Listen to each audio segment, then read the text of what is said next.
কি হয়েছে? অফিস থেকে ফেরার পথে অ্যাক্সিডেন্ট হয়েছে। মন কোথায় থাকে বলো তো? বাইকটা নিয়েছো এখনো 1 সপ্তাহ হয়নি, এর মধ্যেই এই কাণ্ড ঘটিয়ে বসে আছো। চিন্তা করো না, বাইকের কিছু হয়নি, আমার শুধু একটু লেগেছে। ঠিক আছে, ভেতরে এসো।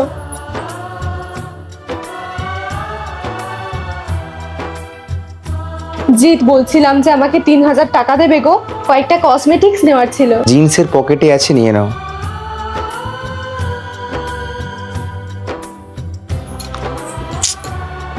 কই দেখতে পাচ্ছি না তো। আমাকে একবার দাও।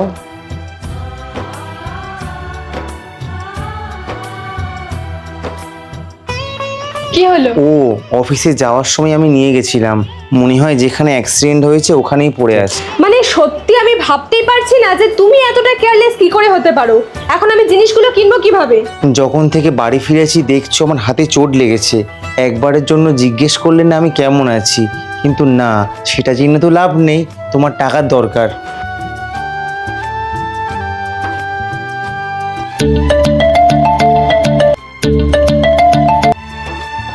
হ্যাঁ ভাই বল।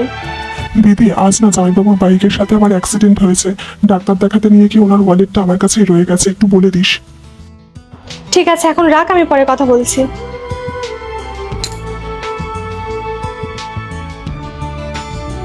জিৎ, আগে বলনি কেন যে আমার ভাইয়ের সাথেই তোমার অ্যাক্সিডেন্টটা হয়েছে?